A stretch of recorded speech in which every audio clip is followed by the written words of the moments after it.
के एक सुदूर और धूल भरे गांव में अजय और उसकी नन्ही बहन रिया एक टूटी फूटी मिट्टी की झोपड़ी में अपनी जिंदगी काट रहे थे। सूरज उगने से बहुत पहले जब पूरी दुनिया सोई होती थी, अजय खेतों में भारी बोरियां ढोता था। उसकी पीठ पर लदा हर किलो वजन रिया की दवा के लिए बचाई गई एक एक कौड़ी की उम्मीद था। लेकिन गांव का दबंग राजा एक साई की तरह उसका पीछा करता। वो अक्सर अजय को बीच रास्ते में रोकता, उसकी मेहनत की कमाई छीन लेता और उसे बेरहमी से जमीन पर पटक देता। राजा पूरी भीड़ के सामने चिल्लाता, ओपन कॉर्नर ब्रैकेट, तुम्हारी बहन कभी ठीक नहीं होगी, तुम जैसे गरीबों का नसीब सिर्फ तड़पना है। अजय चुपचाप धूल झाड़ कर खड़ा हो जाता, उसकी मुट्ठियां भीग जाती और आंखों में आंसू की जगह अंगारे दहकने लगते।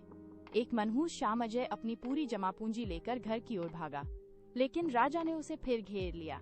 उसने अजय को लहूलुहान कर दिया और रिया की जिंदगी के आखिरी पैसे छीन लिए। जब अजय घर पहुंचा तो रिया बेसुध थी। उसने अजय का हाथ पकड़ा, एक आखिरी ठंडी सांस ली और उसकी आंखें हमेशा के लिए बंद हो गईं। उस काली रात अजय ने रिया के ठंडे शरीर को सीने से लगाकर कसम खाई कि वो अब कभी किसी के सामने घुटने नहीं टेकेगा। अगले दिन वह शहर की अनजान गलियों की ओर निकल पड़ा। झुग्गियों के बीच रहते हुए अजय ने निर्माण स्थलों पर कठोर परिश्रम शुरू किया। वो दिन भर तपती धूप में भारी स्टील की छड़ें उठाता, जिससे उसके हाथों की खाल छिल जाती और खून रिसने लगता। एक भयानक हादसे में एक भारी स्लैब उसके पैर पर गिर गया। अस्पताल जाने के पैसे नहीं थे, इसलिए उसने टूटे पैर पर लकड़ी की पट्टी बांधी और दर्द में भी काम जारी रखा। रातों को जब सब सो जाते, वह छिपकर मशीनों के पास जाता। उसने वेल्डिंग की चमक, क्रेन के जटिल लीवर और हाइड्रोलिक सिस्टम की बारीकियों को खुद सीखा। सालों की अटूट मेहनत के बाद उसने अपना छोटा व्यवसाय खड़ा किया। हालांकि उसके पार्टनर ने उसे धोखा देकर फिर से सड़क पर ला दिया, लेकिन अजय अब टूटने वाला इंसान नहीं था। उसने कानूनी दांव पेच सीखे धोखेबाज को अदालत में घसीटा और अपनी सल्तनत वापस पा ली।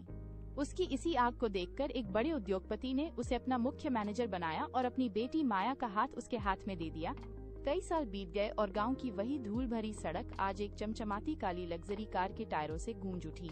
जब अजय कार से बाहर निकला तो महंगे सूट और चश्मे में उसे पहचानना मुश्किल था। गांव वाले फटी आंखों से उसे देख रहे थे।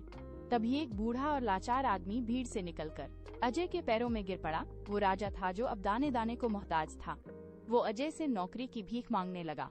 अजय ने अपनी सुरक्षा टीम को एक ठंडा इशारा किया और राजा को उसी धूल में पटक दिया गया जहां कभी अजय को पटका जाता था। अजय की आंखों में अब नफरत नहीं थी, बल्कि एक गहरी और डरावनी शांति थी।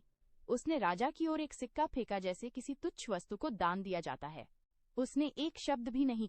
माया ने उसका हाथ थाम लिया, जो उसके संघर्ष की गवाह थी। कार गांव की सीमा से बाहर निकल गई। पीछे केवल उड़ती हुई धूल और अपनी हार पर कांपते हुए राजा की परछाई रह गई। अजय ने अपनी